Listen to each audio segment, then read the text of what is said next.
Olá, boa noite, bem-vindo. Você que nos acompanha no JR 23 na noite desta terça-feira, estamos chegando com mais notícias do JR 23. Programa que é produzido, apresentado e gerado de Franca para todo o Brasil. Tá na boca do povo, tá na palma da mão. Muito obrigado você que nos assiste pelas redes sociais. Vamos agora a alguns dos destaques do programa de hoje. Os problemas estão conectados. Tanto a queima de combustíveis fósseis como os incêndios florestais emitem partículas minúsculas, chamadas aerossóis. E são elas que deixam o ar que respiramos mais poluído. O Cadastro Nacional de Pessoas Desaparecidas vai reunir boletins de ocorrência de todo o país, cruzando informações para ajudar nas investigações. A gente ficava junto o tempo todo, né? Mas aqui seleção é diferente, né? Então a gente tem que aproveitar ao máximo e é sempre muito importante, né? A gente sabe da nossa responsabilidade, sabe o que a gente vai enfrentar pela frente, que é uma Copa do Mundo, né? E esses meninos, eles sabem também da responsabilidade. Tudo isso e muito mais aqui no JR 23 que está começando. Boa noite para você.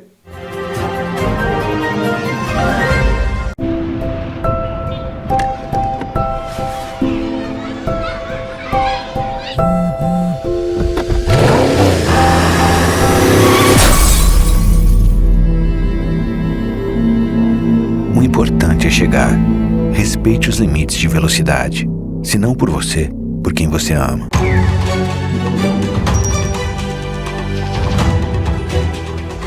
Por onde passam, os incêndios florestais costumam deixar um rastro de destruição, e os efeitos para os animais silvestres podem ser devastadores.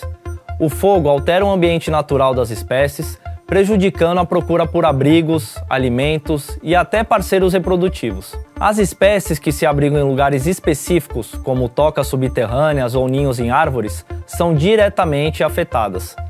As áreas atingidas por grandes queimadas costumam demorar muito tempo para se recuperar, dificultando a recolonização e reduzindo algumas espécies nativas. Em casos graves, os incêndios podem levar até mesmo à extinção de espécies inteiras, especialmente as mais lentas, como alguns insetos, répteis e anfíbios, que não conseguem fugir rapidamente. Já os animais que conseguem sobreviver têm que lidar com outros tipos de ameaça, como predação por espécies invasoras e a competição por recursos, que se tornam escassos. E se você avistar uma fumaça suspeita, informe imediatamente as autoridades. Faça a sua parte e proteja o meio ambiente. E lembrem-se, a defesa civil somos todos nós. Você imagina qual é a casa mais perigosa do mundo? Pode ser a sua. 75% dos criadouros do mosquito da dengue estão nas residências. Proteja sua casa do perigo. Elimine a água parada de pneus, garrafas, limpe as vasilhas dos pets e não use pratos em vasos. São Paulo, são todos contra o mosquito. Estamos de volta com o JR 23 trazendo informações, né? E as questões ambientais são sempre recorrentes, problemas ocasionados pelas mudanças climáticas e em especial nessa época do ano as causas aí, né, dos incêndios, que também estão associadas ao agravamento da saúde e também em investigação pela causa de mortes. Isso piora quando se soma a poluição. Os problemas estão conectados. Tanto a queima de combustíveis fósseis como os incêndios florestais emitem partículas minúsculas, chamadas aerossóis. E são elas que deixam o ar que respiramos mais poluído.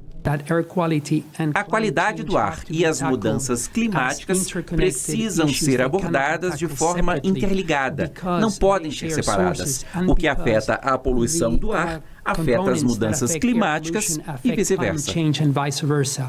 Regiões fortemente afetadas pelas queimadas no ano passado, como a Bacia Amazônica, o Canadá e a África Central, são apontadas no relatório da OMM como pontos críticos de poluição. O que deve piorar com o avanço das mudanças climáticas, já que essas áreas ficarão cada vez mais vulneráveis aos incêndios. Na contramão disso, a China apareceu com uma boa notícia. De acordo com o levantamento, o país registrou uma melhora na qualidade do ar, com a redução das partículas aerossóis no ano passado. O mérito, nesse caso, é de uma das maiores necessidades do planeta: esforços coletivos de mitigação. Vamos conferir agora a previsão do tempo, né? Já que as mudanças elas continuam e há previsão de altíssimas temperaturas para nossa região. Prepare-se para uma das semanas mais quentes do ano em Franca. Uma intensa onda de calor atuará sobre a região, elevando as temperaturas para até 34 graus Celsius e mantendo o tempo extremamente seco. A previsão da Climatempo também aponta para uma grande amplitude térmica, com manhãs mais amenas e tardes de calor intenso, especialmente no meio da semana. O cenário muda na quarta-feira, que tem um alerta para grande variação de temperatura. Apesar da tarde muito quente, com máxima de 33 graus Celsius sob sol pleno, a madrugada será mais fresca, com a mínima caindo para 16 graus Celsius. Essa grande diferença de temperatura em um mesmo dia exige atenção com a saúde. O auge do calor está previsto para quinta-feira, que será o dia mais quente da semana.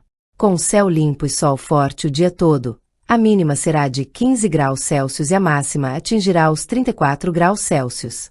Fechando a semana, a sexta-feira continua com calor intenso. A previsão é de sol com algumas nuvens e temperaturas variando entre a mínima de 18 graus Celsius e a máxima de 33 graus Celsius. Bom, e a umidade relativa do ar tem sido apontada uma dos agravantes desse período, né? A Defesa Civil, inclusive, fez um alerta importante a respeito da baixa umidade relativa do ar na região de Franca, mas em outras regiões do estado de São Paulo. A Defesa Civil do Estado de São Paulo está monitorando as condições do tempo seco em todo o interior do estado de São Paulo. Nesta segunda-feira, dia 8, nós emitimos um alerta Cell Broadcast, alerta severo, para 111 municípios do interior paulista, cidades que incluem as regiões de Araçatuba, Rio Preto, Barretos e Franca. Estas cidades estão com a umidade do ar muito baixa, abaixo dos 12%, e a temperatura acima dos 35 graus. A soma desses fatores colocam estas cidades em nível de emergência para as queimadas florestais, um risco altíssimo. Qualquer descuido pode desencadear um grande incêndio florestal. O risco permanece até pelo menos sexta-feira, agora dia 12 de setembro. O cenário só melhora no sábado, com a chegada de uma frente fria que vai espalhar umidade por todo o estado de São Paulo. Mas até lá, o tempo permanecerá muito seco e as temperaturas muito altas. E ainda se soma a ventos fortes, que começarão na noite desta segunda-feira em virtude de um ciclone extratropical que está se formando no sul do país. Este ciclone não avança com intensidade para o estado de São Paulo, porém provoca rajadas de vento em nosso estado. Esses ventos se espalham também pelo interior e afetam a região de Araçatuba. Os ventos podem ter intensidade forte, podem derrubar árvores, podem derrubar objetos metálicos frágeis, até a rede elétrica pode ser afetada. E estes ventos espalham o fogo com maior facilidade. Por isso, um pedido especial a toda a população. Durante estes dias de risco elevado, jamais faça queimadas, não jogue bituca de cigarro nas margens das rodovias, não queime lixo e jamais utilize fogo para limpar o terreno. Se você presenciar qualquer uma destas práticas, denuncie. Ligue para o Disque Denúncia pelo número 181 ou para a Polícia Militar pelo número 190. Há uma atenção especial também com a saúde. Os dias quentes e secos exigem uma atenção redobrada. Mantenha constante hidratação, beba muita água durante todo o dia. Cuidado com idosos e crianças, eles sentem mais os efeitos desse tempo seco. Se possível, não pratique esportes físicos ao ar livre nos piores horários, entre 10 e 16 horas. Priorize fazer atividade física ao ar livre no período da manhã ou no final da tarde. E claro, beba muita água. E para ficar por dentro dessas orientações, acompanhe sempre os canais oficiais do governo de São Paulo. E em caso de emergências, ligue para a Defesa Civil pelo número 199 ou para o Corpo de Bombeiros pelo número 193. E uma nova pesquisa aponta, cuidados com o mapeamento de áreas verdes, o que pode ajudar a aliviar aí condições climáticas extremas. Veja só. 2 municípios mapeados pelo IBGE foram Guarulhos, em São Paulo, e Palmas, no Tocantins. Os pesquisadores usaram imagens de satélite e também uma plataforma de mapeamento colaborativo entre os anos de 2019 e 2025. Os resultados mostram 2 cenários. Em Guarulhos, por exemplo, a área verde dentro do município corresponde a 38% da área urbanizada. Já quando a gente abrange aí um entorno de 800 metros, esse índice sobe para 45%. Em Palmas, no Tocantins, apenas 10% do centro urbano possui áreas verdes. Já considerando o entorno de 800 metros, esse número sobe para 49%. Isso se deve a regiões de bosque e também de matas preservadas nas áreas rurais ali de Palmas. A ideia do IBGE, Luciana, é abranger essa pesquisa, esse estudo para todo o território nacional, fazendo um ranking dos municípios que têm a maior concentração de área verde, além de monitorar o crescimento e a diminuição desses espaços. Além de melhorar a qualidade de vida, áreas verdes como praças, parques e jardins trazem outros benefícios, como explica a coordenadora desse estudo. Vamos acompanhar. Ajuda a absorver, a infiltrar a água da chuva, né, e a diminuir essas enxurradas, essas águas que às vezes inundam para além da planície do rio. Então, tem uma função importante nesse sentido. E também o calor, né, elas podem melhorar ali o clima, o microclima da cidade, né, então pode deixar algumas áreas mais frescas. Às vezes pode ajudar a manter a biodiversidade, se tiverem corredores ecológicos. Então, tem muitas funções, assim. Intervalo rápido e, na sequência, mais notícias no JR 23. A turma do fundão pode. E quem senta na frente, é claro que pode. Anda de skate? Pode. Mas se é de namoro, pode também. Só não pode ficar sem fazer nada. Ao completar 16 anos, você já pode ajudar a salvar vidas. Não deixe para depois o que você pode fazer agora. Procure um dos postos da ProSangue e seja um doador de sangue. Salve uma vida hoje. Convide seus amigos. Vamos ser os doadores do amanhã. Ô, Sô, você está acostumado a me ver aqui contando uns caos, umas piadas, fazendo o povo rir, né? Pois então, mas hoje aqui a prosa é séria. O Hospital do Câncer de Franca é um lugar onde a coisa é pra valer mesmo. Lá é sério. Lá eles tratam de câncer de bebê, de jovem, de adulto e de idoso. Como nós falamos na roça, de uma mana caducando. Eles acolhem todo mundo. E é por isso que eu tô aqui, pra modo de pedir a sua ajuda. Vamos ajudar o Hospital do Câncer de Franca e cuidar de quem precisa, senhor. Então, meu povo, bora doar, que ajudar é coisa séria, mas não precisa ser sem graça também, né? Bora fazer esse bem acontecer, mexer o doce pra não azedar, bora pra riba que pra baixo é contramão. Então partiu ajudar o Hospital do Câncer de Franca. Seja um parceiro do bem, senhor, porque ajudar é sempre uma coisa boa. Né não? Acontecido.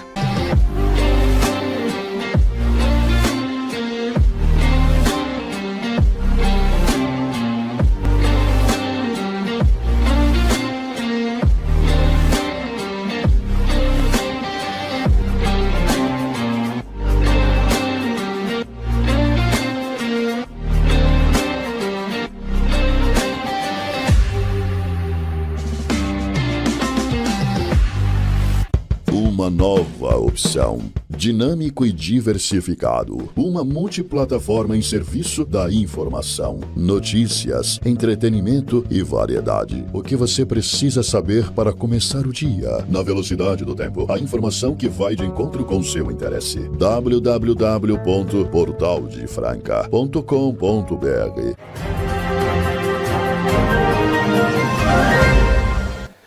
E o Brasil está entre os primeiros dos países com registros de doadores de medula óssea.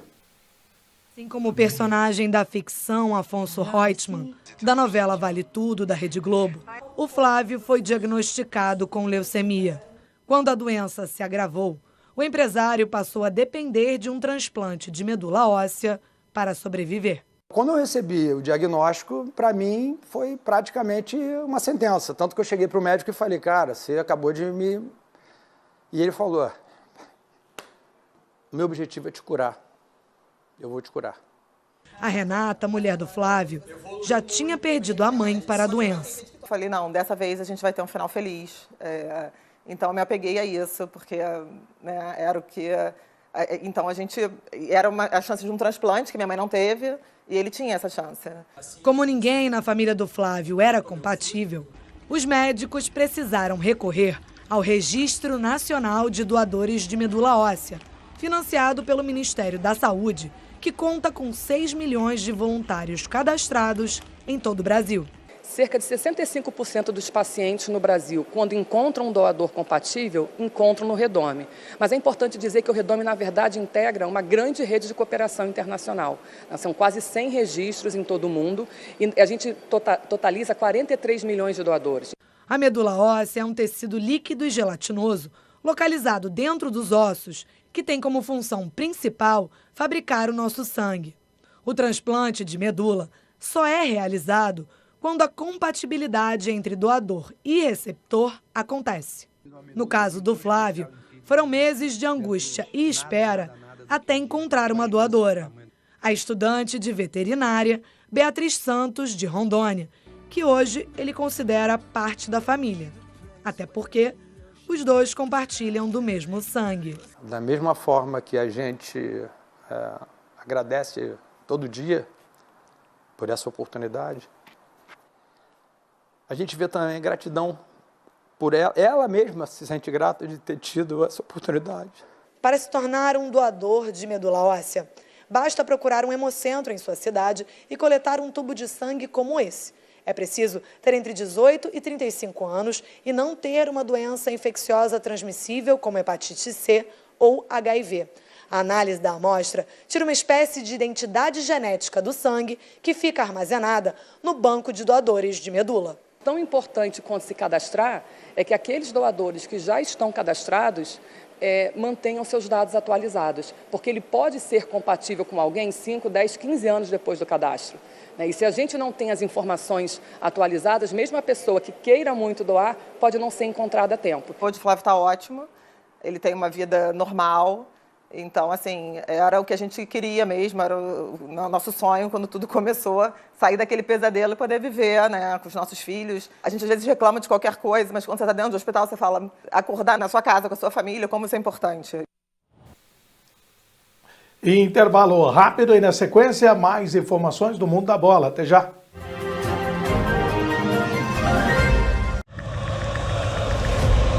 A gente sabe que com paixão não se brinca. Afinal, o futebol é nossa história, escrita todos os dias. A gente entende bem desse sentimento. E trabalha o ano inteiro para fazer o futebol acontecer. Com profissionalismo e respeito. Futebol a gente leva a sério, mas leva com paixão. Porque assim como os milhões de torcedores do nosso futebol, a gente também é fanático. Fanáticos por futebol e por tudo que ele representa. Fanáticos que acordam todos os dias com o propósito de viver e alimentar essa paixão. Uma paixão que movimenta cidades, muda hábitos, une famílias, amigos. Fanáticos que abraçam desconhecidos na hora do gol, que choram uma dor única na derrota, que dançam, sorriem, pulam, cantam e comemoram como nunca aquela vitória. Um estilo de vida que só os fanáticos entendem e respeitam. Tudo pelo futebol. Federação Paulista de Futebol. Fanáticos por futebol.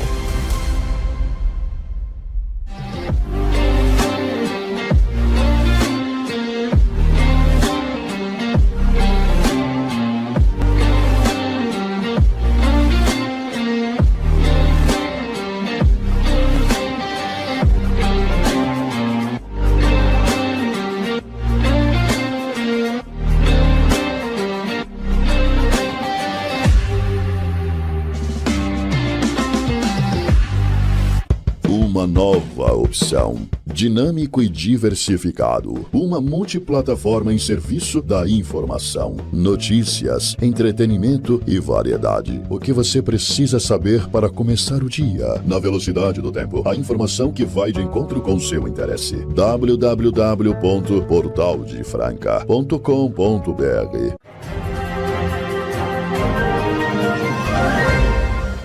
E a seleção brasileira sub-20 também se prepara para a disputa da Copa do Mundo da categoria. A seleção brasileira sub-20 assistiu à vitória da equipe principal sobre o Chile nesta quinta-feira. O Brasil venceu por 3-0, com gols de Estevão, Lucas Paquetá e Luiz Henrique, no Maracanã. A partida equivale à 17ª rodada das eliminatórias da Copa do Mundo de 2026. Os atletas convocados pelo técnico Ramon Menezes acompanharam o jogo no Teatro do Hotel, onde a delegação está hospedada, em Atibaia.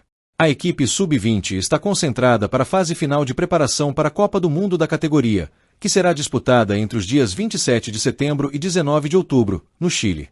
O Brasil está no grupo C no Mundial, ao lado de México, Marrocos e Espanha. A estreia da seleção está marcada para o dia 28 de setembro, contra os mexicanos. No dia 1º de outubro, a equipe enfrenta os marroquinos e encerra a fase de grupos no dia 4, contra os espanhóis.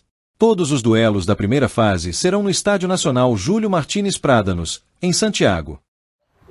Bom, primeiro, por mim, a gente ficava junto o tempo todo, né? Mas aqui seleção é diferente, né? Então a gente tem que aproveitar ao máximo e é sempre muito importante, né? A gente sabe da nossa responsabilidade, sabe o que a gente vai enfrentar pela frente, que é uma Copa do Mundo, né? E esses meninos, eles sabem também da responsabilidade. Nós fizemos já 2 preparações, nós fomos para o Egito, jogamos contra algumas escolas que vão estar na Copa do Mundo, que isso também é muito importante, o nível de enfrentamento para você chegar numa competição como essa é muito importante. Agora nós fomos para o Paraguai, enfrentamos novamente o Paraguai. O Paraguai é uma seleção que toda vez que joga, né, eu fiz aí vários jogos já contra o Paraguai e todos eles com um grau de dificuldade gigantesco, né, um time que marca muito forte. Essa geração já joga junto há um tempo, se conhece bem. Eles tiveram nessa preparação a facilidade de levar mais atletas que disputaram o sul-americano do que a gente, né? Levaram 16 atletas. E nós oportunizando novos atletas. E é isso. Eu acho que fazer esses dias aí com o máximo de concentração, né?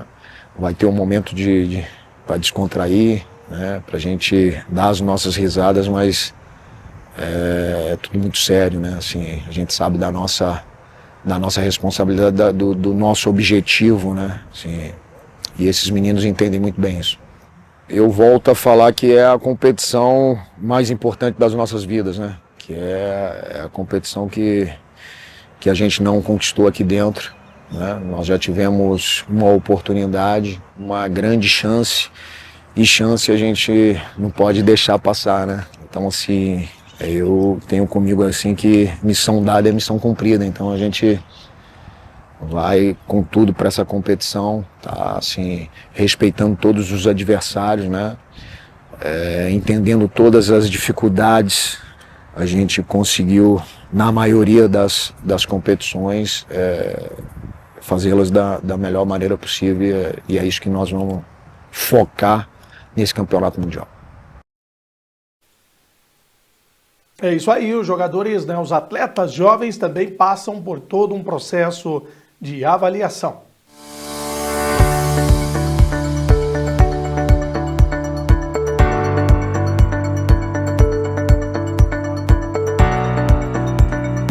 Então, como de prática, como de rotina, aqui a gente realiza sempre quando o atleta chega algumas avaliações fisiológicas, para a gente ter dados, né, e estar sempre acompanhando a evolução desses atletas.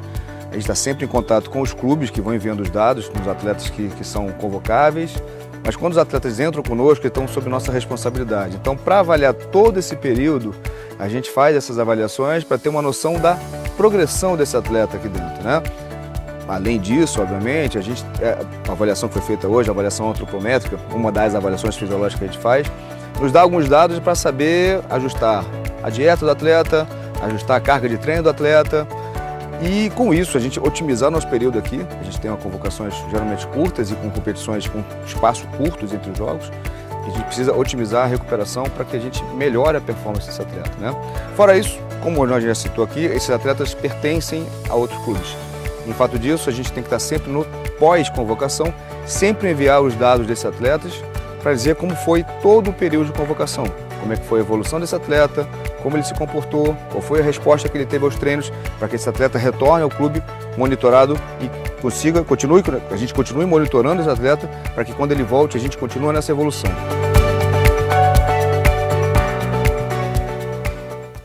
E não só a parte física, mas também outros níveis de preparação esses jovens atletas estão sendo submetidos.